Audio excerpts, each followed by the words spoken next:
Hey everybody, I'm going to kick things off by talking about one of my all-time favorite games, Mega Man X2.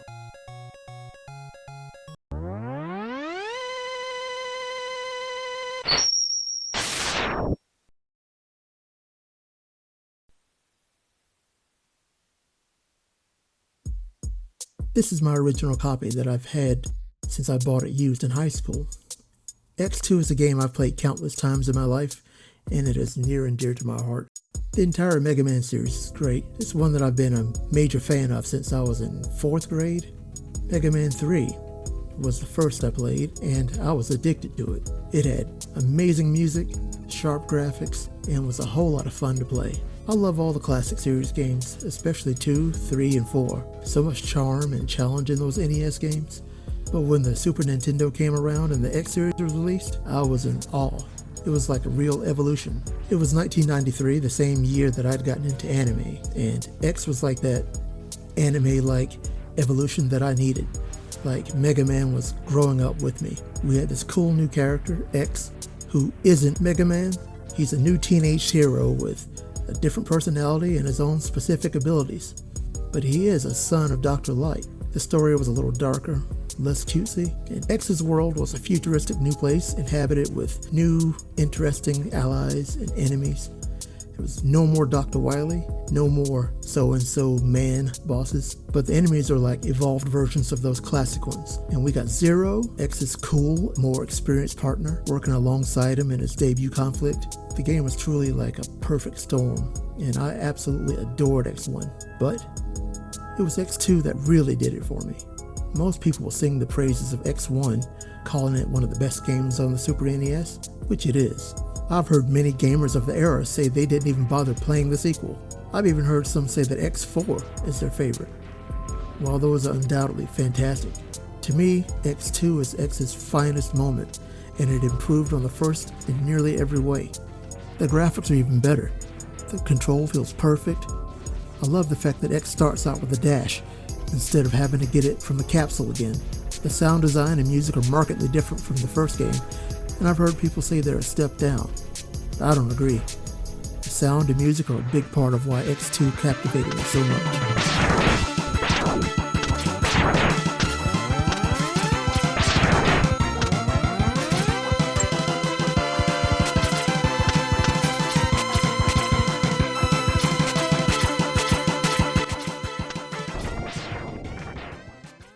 The music in particular really does it for me.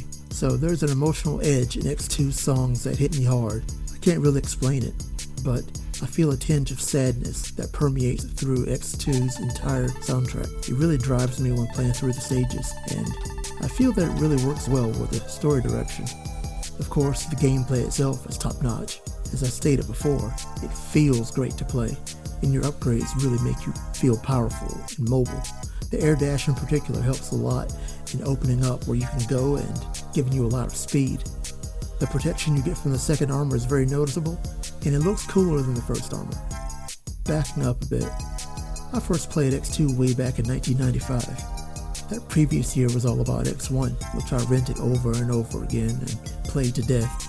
But when I saw the first mention of X2 in GamePro magazine, to which I had a subscription, I got really hyped. I went and bought all the different magazines that mention X2, like EGM, Game Players, Game Fan, all those classics. When X2 came out and got great reviews, I was like, totally radical, like this guy. Well, I couldn't find it anywhere to rent or buy, and buying it new really wasn't an option for me because I was a kid and I had no money, and my mom didn't buy me games very often at all. All I had was my magazines and X1 to tide me over.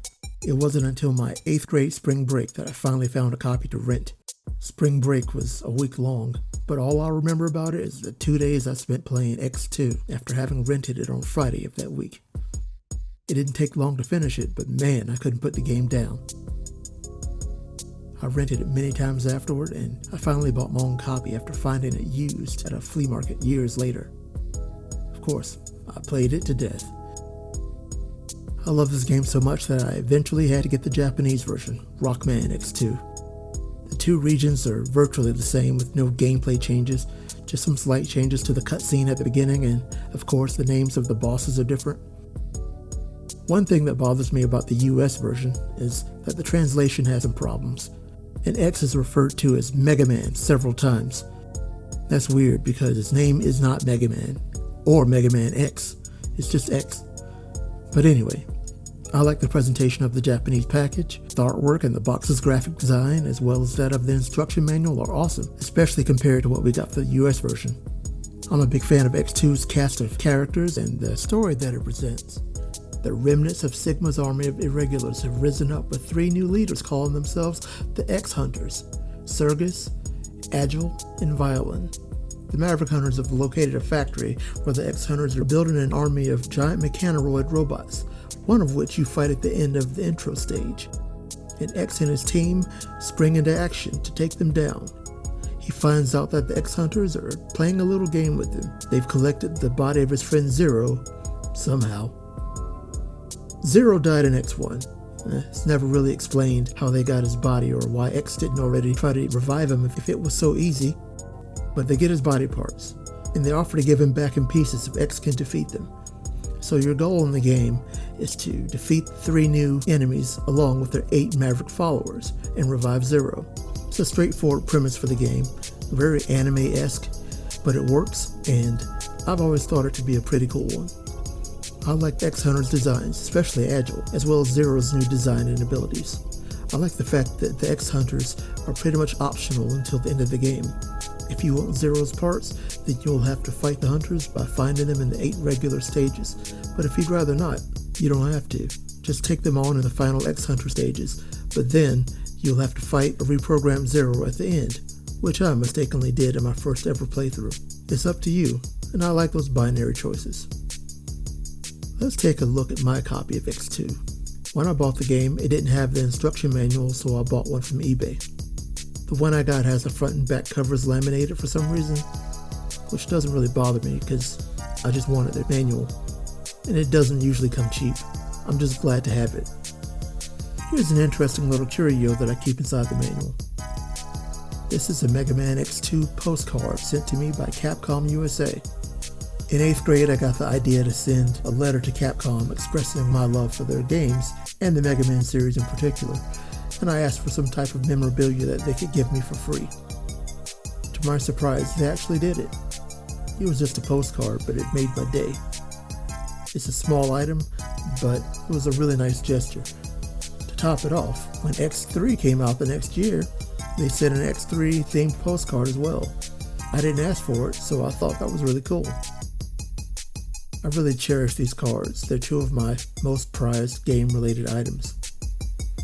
I'm an artist, and X2 inspired me in my artistic formative years as well. I spent a lot of time drawing the game's minor enemies and then coming up with my own characters inspired by them. One of my favorite enemies from the game is Scriver, basically a cute but threatening little robot with a screwdriver nose that you see working on the giant mechanoroids at the beginning of the game. They just look so charming to me. And I like the Pardalastar robot that shoots out 3 small lasers, the giant sea cantler fish, mecha, and bubble crab stage. One of the coolest enemies is the Garakuda robot, which is a robot made of discarded pieces of 4 X1 enemies, a Gulpfer, 2 Metals, a Degraver, and a Spiky, magnetically connected together as one robot. Garakuda means junk, trash, or rubbish, so that's a very apt name. I always thought it was a fantastic idea for an enemy. There are a lot of novel characters in the game, which goes a long way in adding to my undying love. Overall, I just think X2 is a brilliant game and it remains near and dear to my heart 30 years later. I've replayed it in its entirety once every couple years, which I just did the other day, and it always feels the way it did in my younger days. So have you played X2? Is it your favorite Mega Man game? If not, what is? Do you have one of these postcards? Let me know.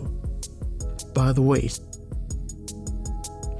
I draw a manga story called Ninja James Roberts. It's an action-packed story of a corporate peon who goes from zero to hero in order to take on his company's bosses and save his best friend.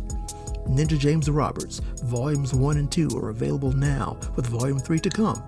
Check out the links in the description below. Thank ya!